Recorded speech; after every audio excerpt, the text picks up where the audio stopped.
In this video, I'm going to talk to you about the governments and economies that exist around the world. And this is kind of foundational information really for understanding Africa and Asia and Australia that we'll be talking about this year.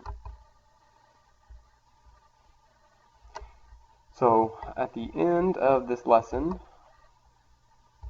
you should be able to describe the differences between democracy, monarchy, and dictatorship, compare and contrast renewable resources and non-renewable resources, and explain the difference between traditional economy, market economy, command economy, and mixed economy. As mentioned before, we took some notes yesterday, there are three main types of government we will be focusing on: democracy, monarchy, and dictatorship. A democracy is a system of government that is run by the people. And if you remember me saying this yesterday, really the United States is not a true democracy, because that would involve every citizen in the United States making decisions directly about government. So to pave a road, to build a school, whereas we hire representatives that we hire them, we elect them to make decisions for us. So we are a representative democracy. You can see that definition outlined here. Citizens elect government officials to represent the people. Very much what we have. You can see some other examples of the United States, South Africa, and India all have a representative democracy. I like to refer to it as a democratic republic. It really means the same thing. Elements of democracy, but also you have representatives making the decisions on behalf of the people. This is a good video that you could watch later on that really talks about the difference between a prime minister and a president, because there are some differences that exist. So I will upload these notes to Google Classroom, and you could watch those videos there as well. A monarchy. A monarchy you've learned about last year when you covered England. A monarchy is royalty, which you think of, a king or a queen rules. There can be different types. An absolute monarchy, the king or queen runs the government. Examples are like Saudi Arabia and Vatican City today. Many monarchies today are constitutional monarchies. The king or queen represents a country's traditions and values, and elected government runs the government. I mentioned this yesterday. United Kingdom is probably one of the main examples. Right now they have a Queen of England, but really power rests with Parliament and the Prime Minister. Here's another video that just talks about the relevance of monarchies and royalty, so that might be good for you to watch later on.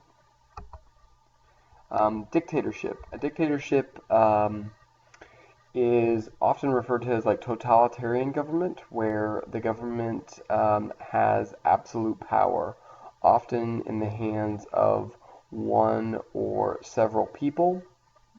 Usually in the system, human rights like liberty, security, privacy, freedom, and fair legal treatment are not given. What you learned about last year, Nazi Germany would be an example of a dictatorship through Adolf Hitler. Currently in the world, North Korea is one of the best examples of this. You can find countless stories on the internet about people trying to escape from the power of North Korea and trying to escape for freedom to other places where they have more rights and freedoms. So that's a dictatorship. Here's another video on which countries have dictators. That could be a helpful video to watch later on. We're going to talk about economies now for a minute. Resources are supplies that are used to meet wants and needs. So there are two different types of resources. There are renewable resources, which can be replaced. Renewable means something that can be replaced, renewed. Those would be things like water, trees, solar energy, wind energy. But also a lot of countries rely on non-renewable resources, and those cannot be replaced or are limited.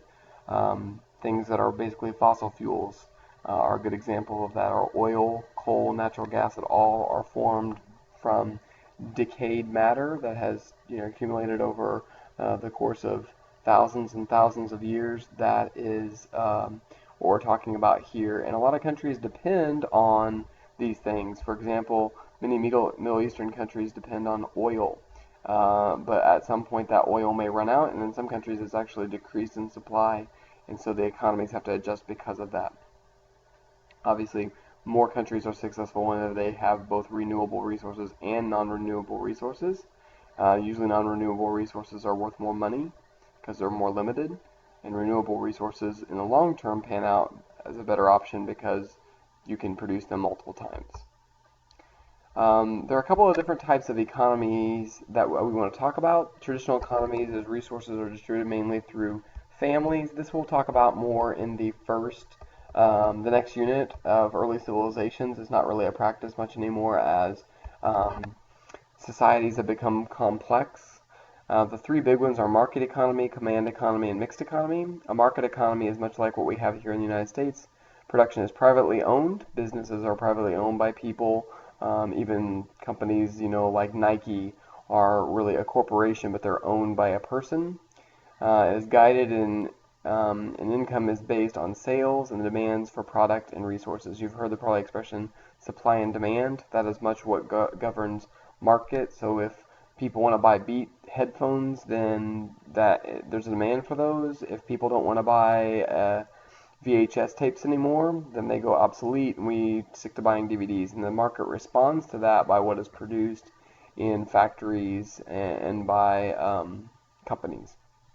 A command economy is having more government control. You hear that word command, which shows that there's a lot of control. So production is publicly owned. Production and distribution is controlled by the government. Often communist countries favor command economies where they can have all people own the factory, and then the government regulates that. China used to be a command economy, but it was proven not very successful, so they switched to more of a mixed economy, which is a combination. I often think of it as more of a combination of market and command economies, the blending of those two, but it can include elements of market economy as well. We won't dwell on this side too much, but there are types of economic activities that involve the primary sector. That's activities that are produced raw materials, such as mining and fishing. The secondary sector, which is building of construction, food processing, finished goods, and then finally the tertiary sector, which is service industry. So sales, restaurant, banking, even like education would probably fit into the tertiary sector. I am providing a service for you as your teacher. So all economies really would have all of these areas in it. This is a big one right here, and I think you hit on this last year. GDP is something I really want you to understand what it means. It stands for Gross Domestic Product. It's the total dollar value of all final goods and services produced in a country during a single year. It is one of the best indicators of wealth of a country. As a GDP goes higher, it is going to be a good indicator of wealth. But the problem with GDP is that it's an overall dollar amount independent of how many people live there. So in the United States, we have the highest GDP in the world. You can see that it's listed there at $18.558 trillion, which is a huge number, far more than most countries in the world. We do not have the highest GDP per capita. GDP per capita takes the GDP dollar amount and divides it by the population.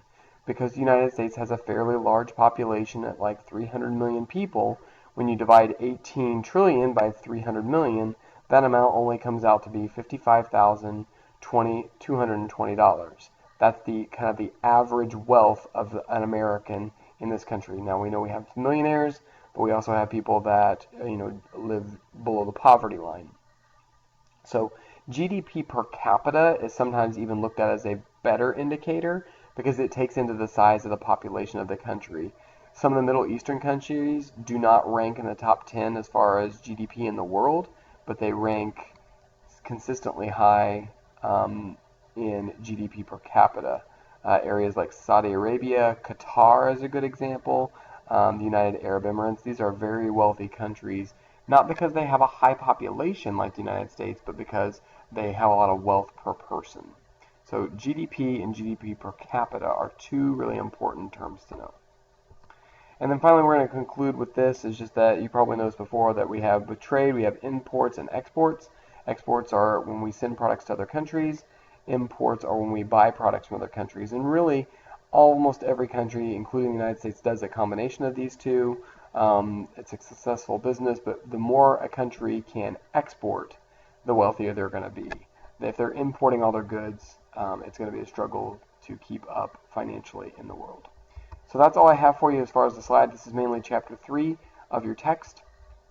So hopefully you found this material useful as we prepare for a test soon.